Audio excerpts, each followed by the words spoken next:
നിങ്ങൾ പച്ചക്കറി വിൽപ്പന നടത്തിയ അല്ലെങ്കിൽ ഫ്രൂട്ട്സ് കച്ചവടം നടത്തിയ ആരെങ്കിലും ഇവിടെ ഉണ്ടോ? എപ്പോഴെങ്കിലും ജീവിതത്തിൽ ഏതെങ്കിലും ഘട്ടത്തിൽ ഫ്രൂട്ട്സോ പച്ചക്കറി കച്ചവടം നടത്തിയ ആളുകളുണ്ടോ? നിങ്ങളുടെ ടൊമാറ്റോയുടെ പെട്ടിക്കകത്ത് ഒരു ചീഞ്ഞ തക്കാളി ഉണ്ടെങ്കിൽ നിങ്ങൾ എന്ത് ചെയ്യും? ചീഞ്ഞത് നോട്ടീസ് ചെയ്ത് ആ നിമിഷം കളയും, ഇല്ലേ? കളയില്ലേ? കളഞ്ഞില്ലെങ്കിൽ എന്ത് സംഭവിക്കും?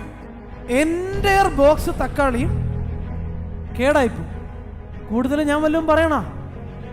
ടീം ലീഡേഴ്സ് എന്തെങ്കിലും പറയണ? ഒറ്റ കാര്യം ചെയ്യാനുള്ളൂ. നിങ്ങളുടെ ടീമിന്റെ വളർച്ചയ്ക്ക് ഏറ്റവും കൂടുതൽ തടസ്സമായി നിൽക്കുന്ന 1-2 ചീഞ്ഞ തക്കാളികൾ ഉണ്ടെങ്കിൽ, നിങ്ങളുടെ ലൈഫിനകത്ത് നിങ്ങളുടെ ബിസിനസ് സക്സസിന് തടസ്സമായി നിൽക്കുന്ന, കുറ്റം പറയുന്ന, നെഗറ്റീവായിട്ടുള്ള 1-2 ഉണ്ടെങ്കിൽ, നിങ്ങളിങ്ങനെ ഫുൾ എനർജിയിൽ ഇങ്ങനെ ഓടിച്ചിട്ട് അവന്മാരെ മുഴുവൻ കൊണ്ടുപോയിരിക്കുക. പക്ഷെ 2 ഉണ്ട് പുറകിൽ കീടം വിഷം വപ്പിച്ചുകൊണ്ടിരിക്കുന്നുണ്ടെങ്കിൽ, ആ 2 പിടിച്ച് പുറത്ത് കളയാത്തടത്തോളം കാലം അയ്യോ അവന്മാര് പോയി കഴിഞ്ഞാൽ നഷ്ടം വരും, ഒരു ചുക്കും വരില്ല. അവന്മാര് പോയാൽ നിങ്ങൾ രക്ഷപ്പെട്ട് കയറിലെ കെട്ടുവിട്ട് യു ക്യാൻ ഫ്ലൈ ഹൈ.